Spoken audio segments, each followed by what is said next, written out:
আসসালামু আলাইকুম সুপ্রিয় দর্শক, দূরে কাছে দেশে অথবা বিদেশে যে যেখান থেকে ঠিক এই মুহূর্তে আমার রেসিপিটা দেখছেন, আপনাদের সবাইকে জানাচ্ছি স্বাগতম।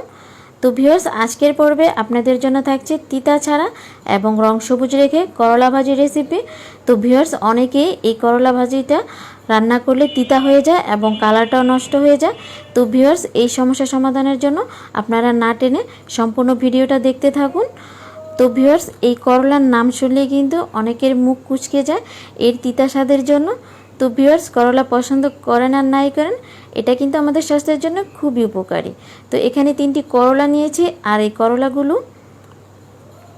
খুবই পাতলা স্লাইস করে কেটে নিতে হবে। কেটে পানি দিয়ে ধুয়ে পানি ঝরিয়ে নিয়েছি। তো ভিউয়ার্স, আবারও বলছি, এটা যতদূর সম্ভব পাতলা করে কেটে নেবেন। এখন চলে যাচ্ছি চুলাতে আমি পরিমাণ মতো রান্নার তেল দিয়ে, তেলটা যখন গরম হয়েছে তখন এখানে প্রায় 1 কাপ পরিমাণ পেঁয়াজ কুচি দিয়েছি। পেঁয়াজ কুচিটা যখন নরম হয়েছে তখন এখানে সামান্য একটু আদা রসুনের পেস্ট দিয়ে দিয়েছি। এই আদা রসুনের পেস্টটা দিলে ভাজির স্বাদ কিন্তু বহুগুণে বেড়ে যাবে। তারপর এখানে আগে থেকে কেটে এবং ধুয়ে রাখা এই করলাগুলো দিয়ে দিলাম। তো ভিউয়ার্স, আমি যেহেতু করলার পরিমাণ বেশি নিয়েছি, আমি সব কিছুর পরিমাণ একটু বেশি করে দিতে হবে, তবে আপনারা আপনাদের পরিমাণ মতো দিবেন। তো এখানে সামান্য একটু পরিমাণ হলুদের গুঁড়ো দিয়েছি আর স্বাদ মতো লবণ দিয়েছি।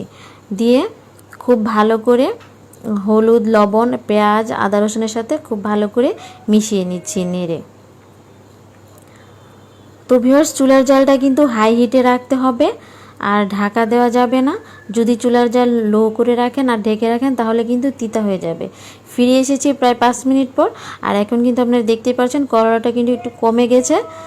তারপর আবারও ফিরে আসলাম কিছুক্ষণ পর, আর এখন কিন্তু করলাটা প্রায় অর্ধেক পরিমাণ সিদ্ধ হয়ে গেছে। তারপর এখানে আমি আমার প্রয়োজন অনুসারে কাঁচামরিচ দিয়েছি। কাঁচামরিচগুলো মাঝখান দিক দিয়ে একটু কেটে দিয়েছি ঝাল এবং ফ্লেভারের জন্য। তো ফিরে আসলাম আবারও 5 মিনিট পর, আর এখন কিন্তু ভাজিটা প্রায় হয়ে গেছে। কিছুক্ষণের মধ্যে আমি চুলাটাকে অফ করে দিব।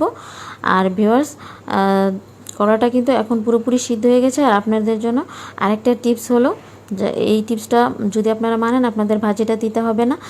চুলাটা বন্ধ করার পর যে একটা গরম ভাপ থাকবে, এভাবে গরম ভাপটা সরিয়ে দেবেন। তো ভিউয়ার্স, এখন আমি একটি ফ্রিজের মধ্যে এই ভাজিটা তুলে নিচ্ছি আপনাদেরকে পরিবেশন করে দেখানোর জন্য। তো ভিউয়ার্স, আশা করছি এখন থেকে আপনাদের এই করলা ভাজি করতে আর কোনো সমস্যা হবে না, পারফেক্টভাবে তৈরি করতে পারবেন। তো ভিউয়ার্স, রেসিপিটি যদি ভালো লেগে থাকে পেজটাকে লাইক করে দিবেন এবং ফলো করে দিবেন। তো দেখা হচ্ছে আপনাদের সাথে পরবর্তী রেসিপিতে। সেই পর্যন্ত আপনারা সবাই ভালো থাকবেন, সুস্থ থাকবেন, নিরাপদে থাকবেন। আল্লাহ হাফেজ।